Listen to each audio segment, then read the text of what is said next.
we really see a lot of public shootings now, and obviously we're coming off of some really horrific ones, and they're happening more and more. Back in 2014, the New York Times had an article, and the title was "The FBI Confirms a Sharp Rise in Mass Shootings Since 2000."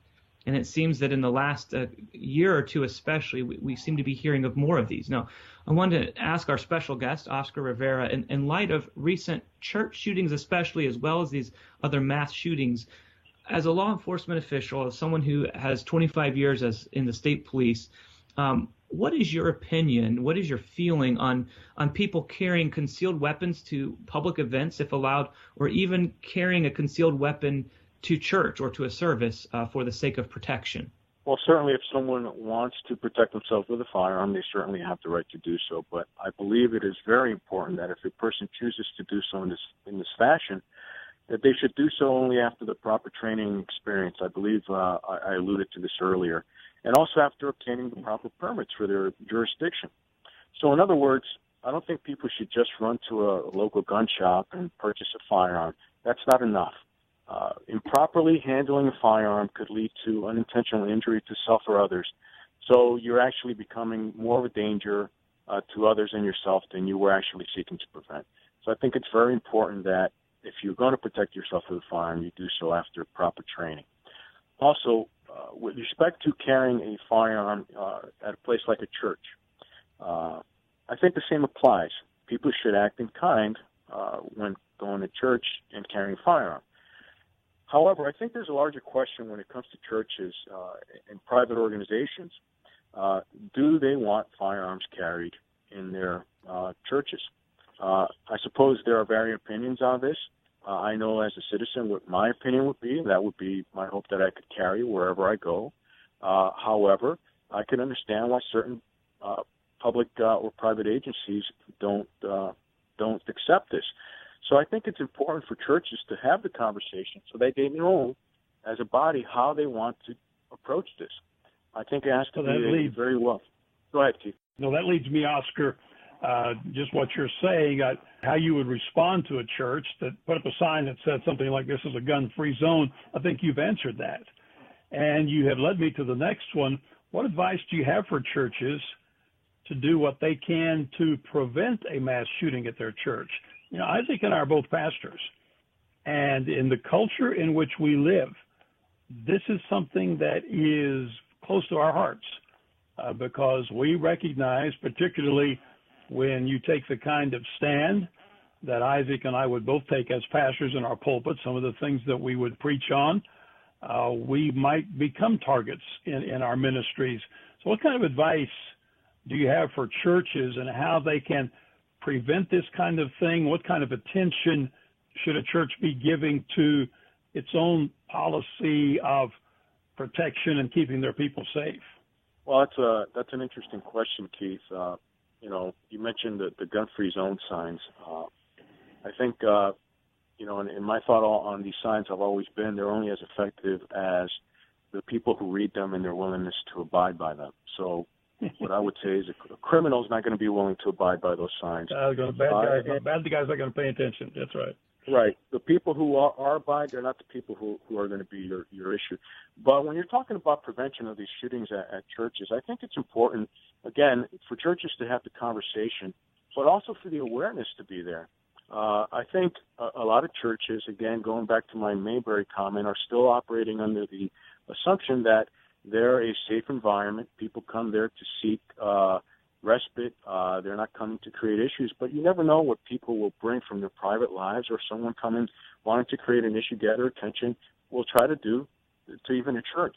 So I think it's important for churches to look at what the risks are in their communities, and then determine, based upon those risks, what their vulnerabilities are at their churches, and then act as a body to try to close those vulnerabilities.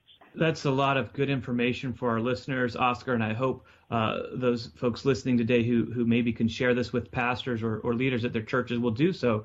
Talking as a pastor who's tried to work through some of this, and I know I have still a lot to go, but thinking about different things that can be set up, security cameras or security systems and plans and just planning ahead.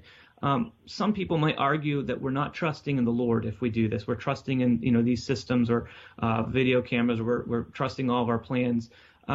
Speaking as someone who's a strong believer in the Lord, as well as our duty to do our best for the Lord, how would you respond to that argument that, well, maybe we won't trust the Lord if we're planning ahead to protect ourselves? So, first of all, let me address the first part of the question about security cameras or different tools. So whatever a church would choose to use to try to protect themselves, provide better security for themselves, let's say during a service or whatnot, must also be accompanied by the appropriate monitoring. So if you're going to have cameras that you want to be able to monitor the exterior of the church, the entrances of the church, in hopes of preventing a mass shooting or any other type of crime, you need to have the people monitoring actively while that's happening. Otherwise, cameras are just a very nice tool that are there basically recording what happened. You want to prevent the event from happening, so you need to have active monitoring, so you need to have people assigned to do those things. But with respect to it being showing our lack of faith in the Lord if we do those things as a church, I completely disagree with that. I like what James tells us. Faith without works is dead, right? So I'm confident the Lord wants us to be safe at church, our home, or whatever. But he also expects us to put our faith to work towards that safety. In other words, we have to do a lot of work about that. Yes, we should trust the Lord, pray, ask that he will guide us along that way. But to sit back and do nothing with it is just like James tells us. If your brother comes to you and he says that he's hungry and you say, bless you, and we hope that the best for you, and send him away and he's still hungry, we've done nothing. So we need to take the action ourselves.